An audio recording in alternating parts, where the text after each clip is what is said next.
Welcome to the Real Estate Show on KMED. July 1st is our date. Pete Belcastro and Joe Brett, the real estate guys, with you. We're both real estate brokers with John L. Scott in Southern Oregon, and we get together with you once a week here on KMED to talk about all sorts of real estate-related issues and topics through, 8 years. And guess what? Today is the start of the 9th year of the Real Estate Show here on KMED. Joe, 9 years. Trying to do the math on 9 years into my age. And I was not Medicare eligible when we started. That's a pretty good chunk. Yeah, it's really changed, hasn't it? From what? Yeah, start our 9th year today. And when you think about all the guests over the years and all the information that our listeners have gleaned from it, is our goal has always been for our listeners to become smart real estate consumers. Right. It's the biggest investment: rent, buy, sell, invest. And the show, our guests have been really wonderful about giving you their great information, right? And Bill Meyer and the folks at Bicoastal Media here have been great supporters as well. And we hope we bring a good program every Saturday, and it adds to their great lineup of local programming that's hard to find places these days. Well, I'll tell you, back in July of 2009, we wouldn't even have talked with Brad Bennington then from the Builders Association in July of 2009 because there was no building going on, right? There was nothing, right? Yeah. Nope. And Brad's been part of our show for many years. And look at it today. I mean, when you look at the statistics that have come out from 2009, obviously, to today, it was 8 years ago, things have rebounded back. We haven't talked to you for several months now, so tell us what's happening, Brad, locally with the building thing. I mean, we see a lot of new construction going on. What's going on with it? Yeah. So the just a little bit of history. So we all know what happened after 2007. Things got very, very difficult. In 2010, 2011, Senator Merkley's office did a 42-page report that discovered that between 2006 and 2010, American housing, in other words, mom and pop housing, had lost over $7 trillion of value. Wow. Mm-hmm. Yeah. Just between 2007 and 2010 or 11 when the report. Yeah. So in a normal healthy economy, we build about 1.2 million new units a year. We overproduced in the early 2000s, but 2012 was the bottom of the trough. In 2012, we only built 225,000 new units. So in a normal healthy market, we build 1.2 million. Right. So we were really underbuilding the market. So what happened is now we go down the timeline, and as you realtors know, because you watched all this, happening, is we had demand for housing continuing to build, but the lenders had not come back to the market yet. So the market was really going into compression, waiting for the lenders to come back. The lenders came back, and now here is all this demand for housing. Now, this is nationwide, so let's talk about here in Southern Oregon. Here in Southern Oregon, our main market, as you know, are our friends relocating here from California. So as soon as they were able to sell their homes in California, as soon as they had lenders that were willing to lend them money, to lend other people money to sell their homes so they could relocate to Oregon, oh my gosh, here comes the tidal wave. Well, that's 40% of the market. Now let's make sure we say that, who come here from out of the area. And they are Californians, or no question, they're people coming from here. But what are they seeking when they're coming, though? That's the thing. What are they finding when they get here? Right. Well, and you're talking about 40% of all housing, and I'm talking about new housing. Oh, you're talking about new housing. New construction. Yeah. The majority of new housing. All sales. You're talking all sales. All sales. Right. So what we have is we have a situation now. Our market is rebounding. We've talked about this before. And now we only have 40% of the skilled workforce that we have 10 years ago because of retirement, relocation, and retraining. And we only have half the contractors that we had 10 years ago. Mm-hmm. So now we have all this resurgence in work, and yet we don't have the hardscape, you might say, the nuts and bolts to do it. And this new industry, marijuana, soaking up all kinds of resources. So our contractors are building as fast as they can. They're, and with the commercial side, same thing. And they're building, they're fighting for contractors back and forth to keep their projects moving forward. and people are still coming to Oregon. You know, I think it's you realtors. I think it's all those ads that you realtors put in the magazines that just make Oregon look so beautiful, and everybody just wants to. Well, we always say, you know, why are we here? Because it's a beautiful place. It's a wonderful place. I was just with clients this week from Montana who come in here, and they think this is the most wonderful place, the weather, the whole kinds of things. So that doesn't change. The biggest issue still seems to be, even though there's a lot going on, that the skilled labor force that does this is still not there. Correct? That's still. It's not there, and it's not coming back anytime soon. It isn't. Yeah. No, I agree with you. I don't think it is. And I did a dump run yesterday, and my back's really sore today, so don't look to me for help. No, well, no, yeah. I can't grab a hammer and get out there. Nail in straight. But so you're out of the picture. That's a young man's game, and we need him. Well, so what do we do? I mean, if you met with, I know RCC is supposed to be starting up some, a bond levy. If you met with them, the state of Oregon supposedly, we passed this measure a few years ago. It's going to bring in vocational training. Is any of that happening? Do you see any of that, Brad, or are we just lip servicing to all of this? Well, Pete, we're starting to get our message out a little bit. We've got a few people starting to pay attention. Academics tend to have academic answers to what they see as academic problems, and what we have is we've got a blue collar labor problem, which to them is just it's a little bit mystifying. When we all went to high school, we had shop class. We had vocational education. And those are gone. Right. Yeah. Vocational education was a built-in component to all of us that went to school in Oregon back in the 50s and 60s and even into the 70s a little bit. But the message that we're trying to get out is that these are good paying jobs. These are jobs that enrich the community. These are satisfying jobs that people can do if you'll just give us a path to get the training. So Ralph Henderson, who is the director of construction technology at RCC for many, many years, is retiring at the end of this month. Now, he's not going out of the area, but he is retiring from RCC. We are continuing to try to have a conversation with them about getting construction technology programs up and running again. We have to demonstrate need for it, and then we've got to find the money for it. At the lower level, at the high school level, boy, I wish we could get a little bit more of a dialogue going there, but they see the OEA, the Teachers Association, seems to believe that the future for our young people is mostly academic, and they're less interested in blue collar education, technological, and digital. Well, I even saw that the Builders Association has been advertising, or at least announcing apprenticeships. Yes. A number of apprenticeships for young people to get in the trades. Those are so important, and it's an issue that's not going to go away anytime soon. What are we building the right things though right now in Southern Oregon? I mean, I see lots of fancy $1 million places going in. Do I see is our mix good, or are we just building the wrong stuff? Or tell me what you think about that. So your readers can't see him, but standing to my left is a kid that grew up here in the Rogue Valley.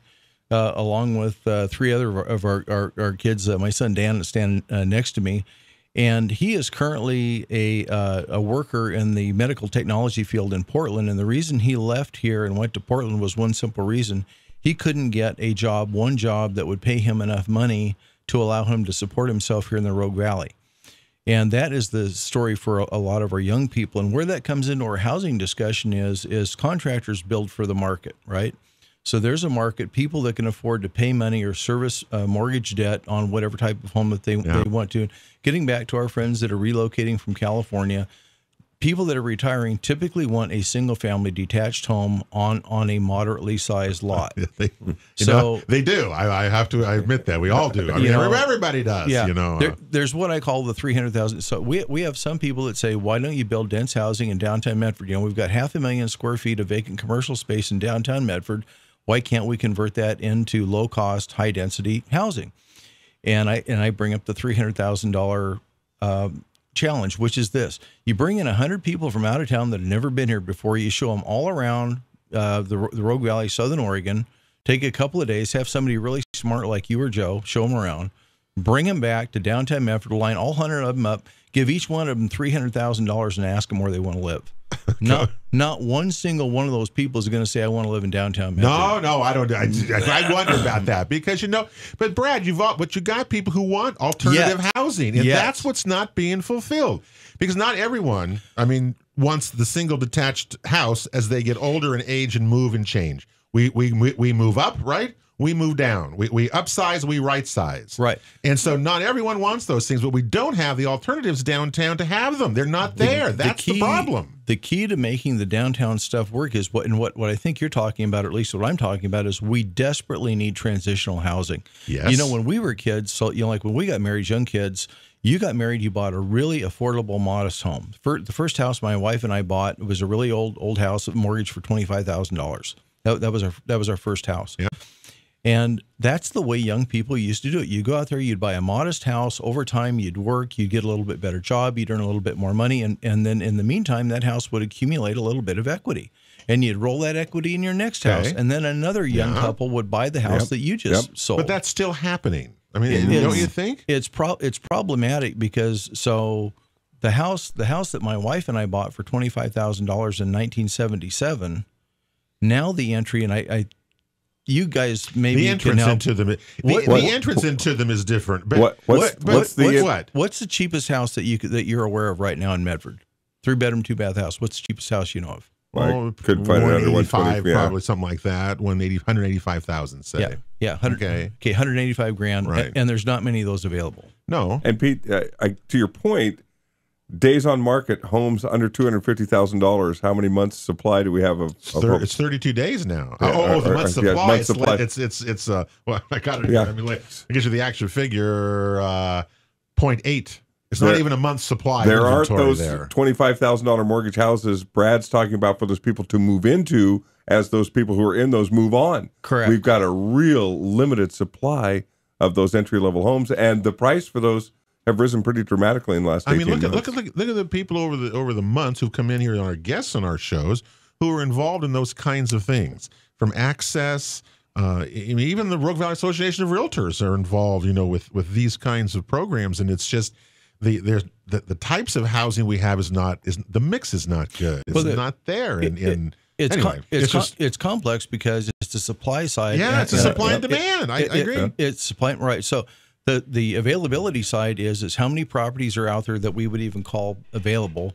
And then on the other side is how many jobs do we have available to young people that pay enough money that even would qualify them to buy that house. Mm-hmm. And that's why young people have to move out of town. Bingo. To build their careers to be able to move back home. And that's why you better have interest rates better stay low. That's why lenders are now, you can get into new homes for 5% down, even less than those kinds of things to make them affordable to get in. But as prices rise and affordability indexes change, everything's off the table again in another 6 months. It'll be a long time till supply can catch up. Yeah. Have you ever seen? We're talking, by the way, with Brad Bennington, the CEO of the Southern Oregon Builders Association, today on the Real Estate Show, and talking about all sorts of construction topics and issues today. Have you ever seen an Oregon legislature so intent on? I'm trying to get the right word here. Intent on changing or butting into the housing industry and everything that we do in this business? Yeah. These are interesting days. So the Speaker of the House is Tina Kotek. Joe's favorite speaker, by the way, over the years. I'm going to show some real restraint. Never mind. Okay, real restraint here. So for your listeners who are politically aware, they'll know that the Speaker of the House is a very powerful position. They're the one. She hands out committee assignments. She hands out the agendas. Bills. They can hold a bill hostage, which she's been holding several bills hostage. She's very good at it. She's good at it. She's a very, very bright, very, very effective legislator, an attorney, by the way. So effective, I don't know about, but effective for her own. I don't know what, but anyway, okay. So in her district is Portland. They really want, they want control. They want rent controls. They want housing controls. Right. They want to tell you everything about how you're going to build your house, how you're going to live, etc. That's what they're after, and to tax it. Yeah. Her constituents believe that the reason housing is not affordable enough is because they do not have enough government intrusion in the process. Not enough government housing. Yeah. That's what they believe. Yeah. They believe, rightly or wrongly, some of us would have a different opinion, but they believe the answer to lower cost housing is greater government intervention. Oh, like that worked with healthcare. Well, okay, but you guys have seen that of what you said, what Brad just said. Does that make sense to that? No. Reference our healthcare situation. Forget the health. Forget that. Well, that's government intervention. But government intervention. I mean, in housing. It sounds is it helped or not? It sounds more like something from an Eastern Bloc country than something that would happen in the free enterprise system. What do you think? Has government subsidies, government help? Have they helped the housing situation? Yeah. Well, one of our board members put it this way. He says, it takes a special kind of a person to believe that you can, by charging more for something, you can make it cost less. Well, you remember we had the guys talking about affordable housing affordably? Remember they were doing the private sector versus the government subsidized housing? I don't know how it goes, but it sure seems to make more sense to have the private sector in housing than it does government, especially with the costs involved.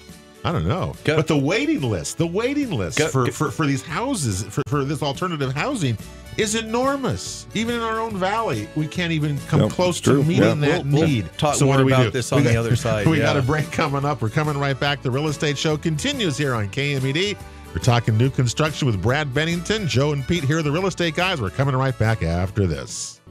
The Real Estate Show rolls along here on KMED. July the 1st is our date. Pete Belcastro and Joe Brett, the real estate guys, with you. Hope you're going to have a terrific 4th of July holiday weekend. I love this weekend because it goes like from Saturday, Sunday, Monday, and Tuesday, and you got 4 days out of this. I always like that time. Time to fly the flag and have some barbecues and just celebrate what a great nation we live in. And remind ourselves how much work it takes to keep it that way. It's not easy, is it? It's not easy. No, it absolutely is not. And so 4th of July, it's always my favorite holiday, summertime, and a lot of people get together, and I hope you'll have a safe holiday for yourself as well. All my British friends, the few that I have, get a little tight-assed around the 4th of July, but hey, I tell them, come on over and have a cold drink. Well, one of the things that Brad Bennington, the CEO of the Southern Oregon Builders Association, is with us today, and I'm always curious as to, we talked about the legislature last time out there and what some of the changes that they'd like to see and do. And, I wonder where it's going to go, Brad. One of the things I just want to get your opinion on right now was tiny homes. We did a show on that a few months ago. And I see the legislature is now advancing legislation to grow that industry by setting standards. Is that something? Now, I remember you saying you were totally against this before. Have you changed? Have they come around to the way you want it to be? To make the building or the homes like that to standard, right? To code, right? Pete. So, to clarify, what yes, sir. What we were not in favor of is what we were not in favor of was treating plywood boxes as dwellings. Right. I understand that. That were essentially immune from standard planning and building practices. Right. That's what we were very concerned about, because now you're going down a slippery slope. Are you pleased with this, that they're doing this, that they're looking at this to change it? Well, we need to work with this a little bit, but this legislation is being sponsored by Greg Barretto. Greg is a great guy. He's one of our very best legislators in Salem, I think.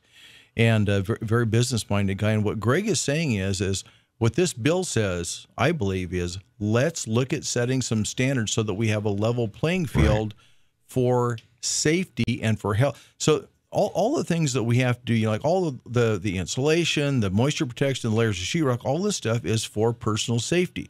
So what Greg is saying with this bill is, if we're going to have people building and let's use the word compact housing for a minute instead of tiny house, because tiny house means different things to different people. I like compact. I like that actually, because it is compact. Right. 400 square feet is pretty compact. Right. So when you and I were kids, the average house size is maybe around 2,000 feet, 1,800 feet. And now, then it went down to maybe 1,300, 1,400. Some people today are very comfortable living in less than 1,000 square feet. Yeah, absolutely. So why build bigger than what people need or want to pay for? Good question. That's my question. Right. That's okay. So what we think that this bill says, let's evaluate all of the standards that go into qualifying something as being safe for humans to inhabit, and make sure it's a level playing field. I got no problem with that. I think that's really good. So we think that bill's a good idea. And I think it's going to create a whole new market for real estate eventually because, again, alternative housing, people would like to have,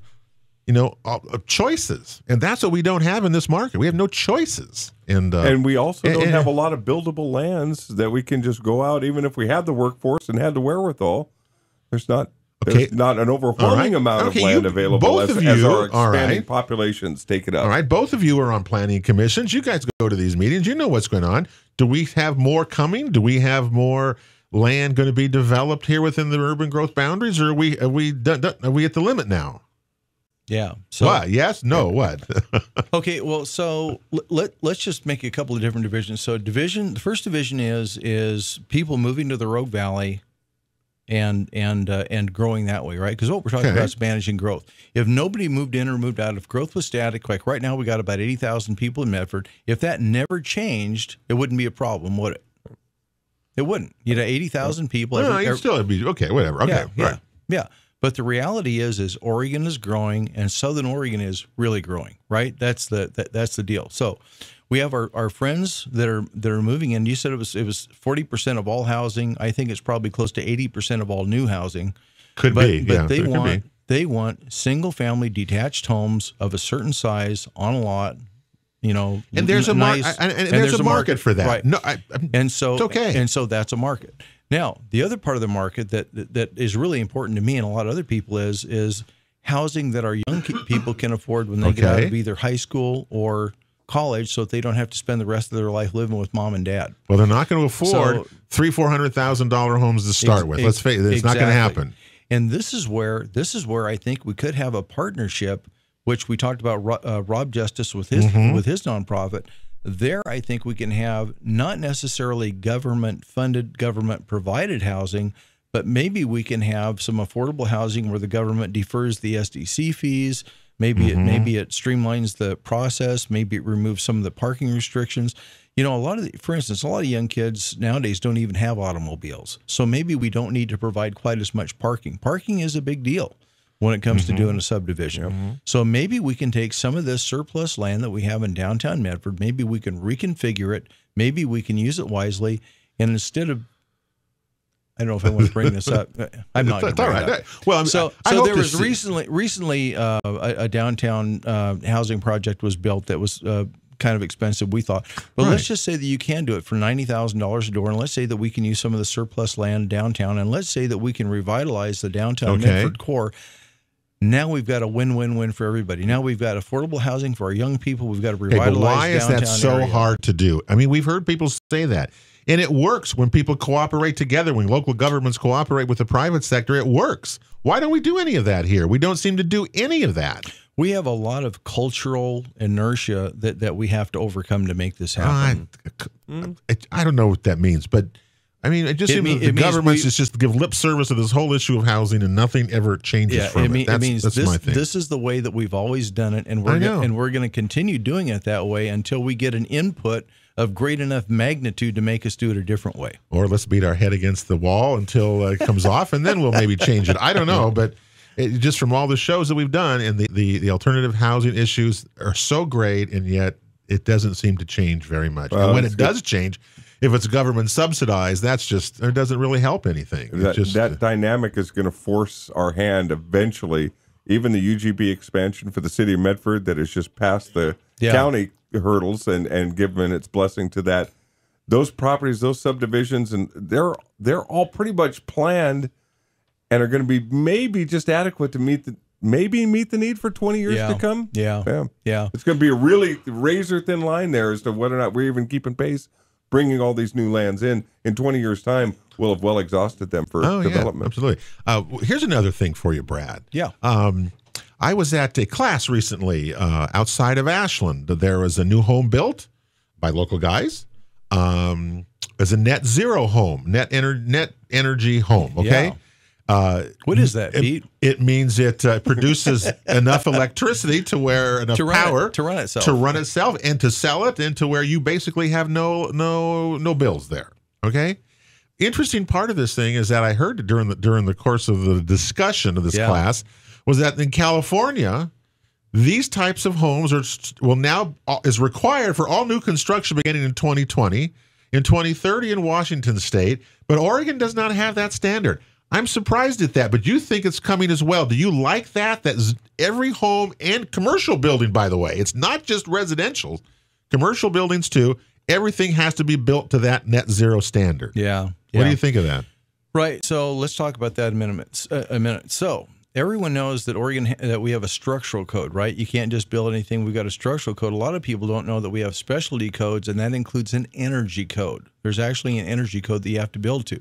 We have had an energy code for a very long time. Now, what you're talking about is a goal for the energy code that by the end of 2020, that every new home built by then, every new home, not existing home, but every new home built by then would be a net zero home, which means that home has the potential to create as much energy as it uses as far as electricity is concerned. Yeah. And then you bank that. But you bank that, by the way. In the summer where you're generating a lot of electricity, you bank that. And then during the winter when you're not, you use your bank, in terms of how you do that. How are they generating their energy? The rooftop solar panels? Yes, those types of things. Yeah. I mean, it's changing a lot, but that's the standard coming our way, which is going to change everything the way you guys do in your business. It's going to change the construction world. Anyway, we'll talk more about that with Brad Bennington. We're coming back. The Real Estate Show continues here on KMED right after this.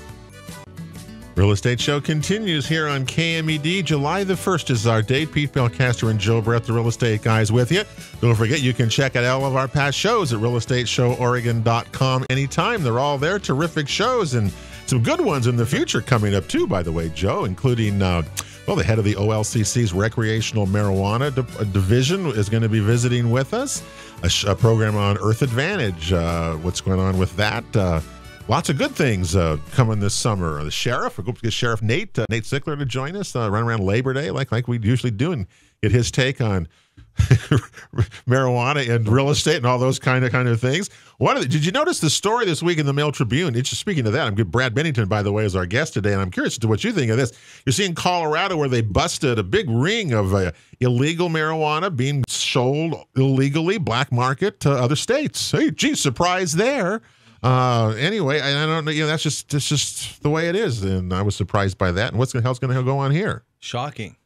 I can't wait to talk to these guys about what they've done. Flash, Pete.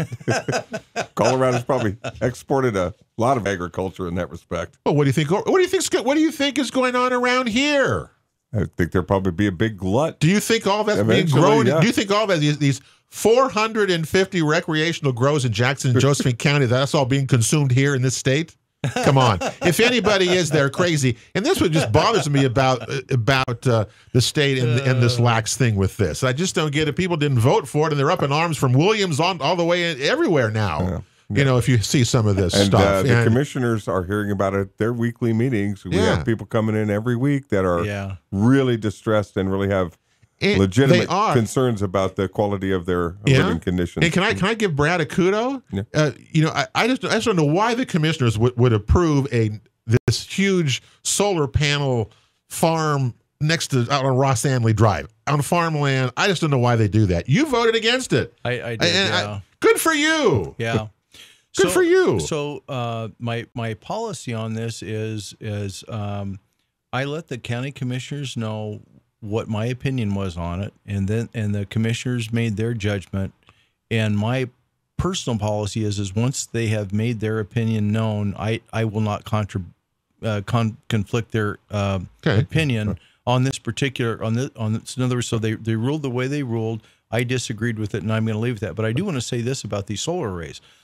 The company that did this did the exact same thing over in Klamath County. They bought several hundred acres of prime farmland, and they are going to put these solar arrays in. Now people say, well, if the farmer wants to sell his land, then what's wrong with that? Well, here's the deal. The deal is this is not an energy company. This is an investment company, and they're buying this land and these leases with tax credits. In other words, for tax credits, right. So you're an investment company, and you owe the United States government $10 million, right? And so the United States government says to you, Pete, you're the company, you're Petco.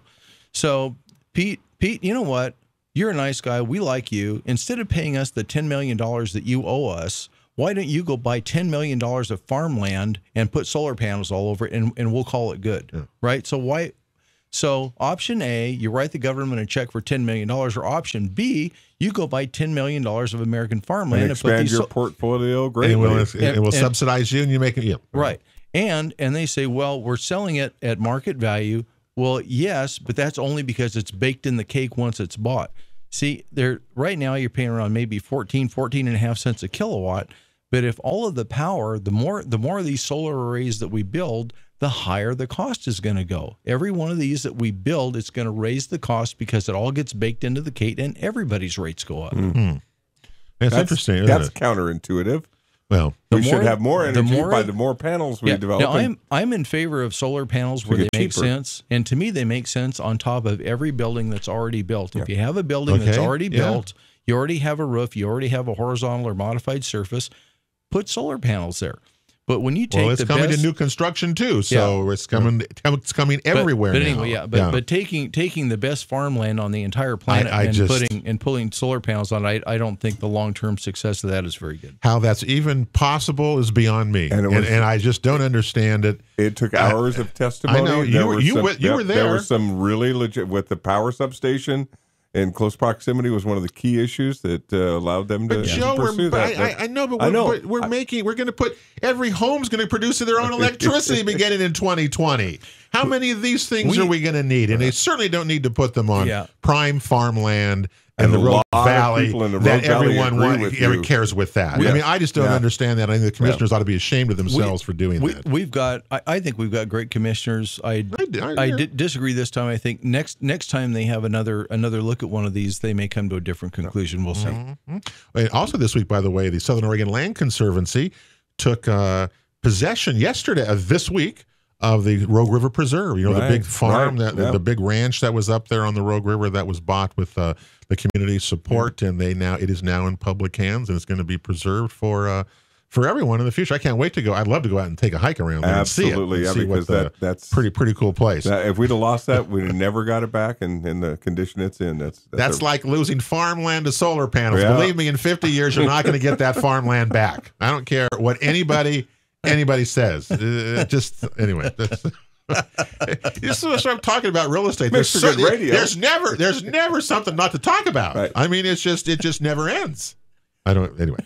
So we're almost out of time. I know the legislature is still doing stuff, dealing with all the kind of the things that you're involved with. Anything else concern you that we should know about before they adjourn in a few weeks? They're going to anything on the docket still that will affect taxes, real estate, anything that you know? Yeah, probably the biggest bill that we have that's still hanging in the balance is House Bill 2007, and again, it's a compromise bill.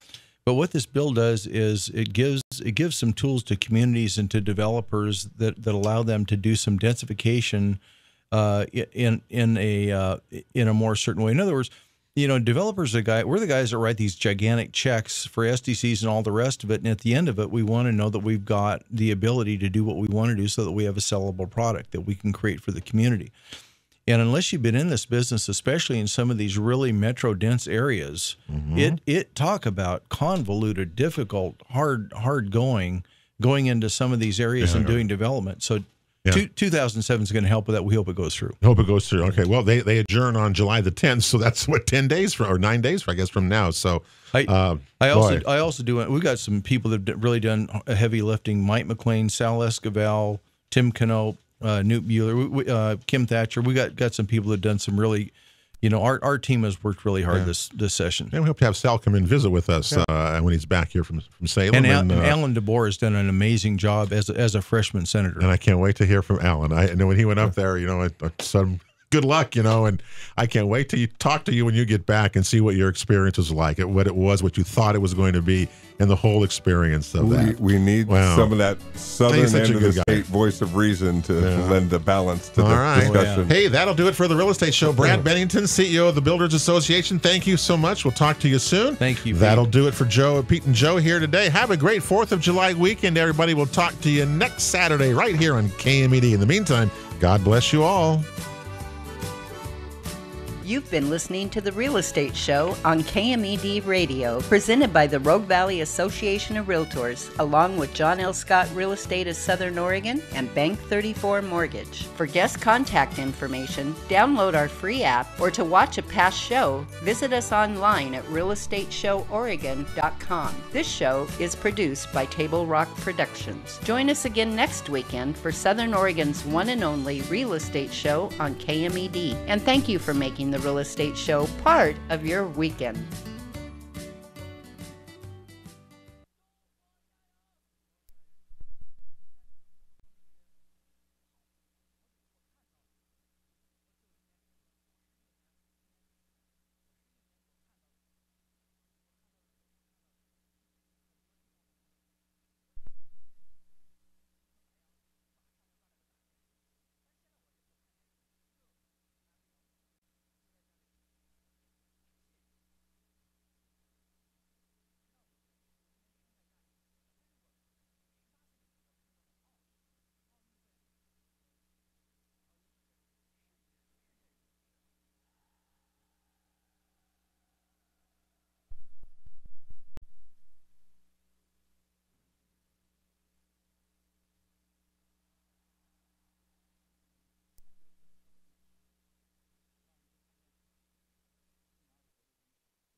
child born today has a 50-50 chance of living to age 100.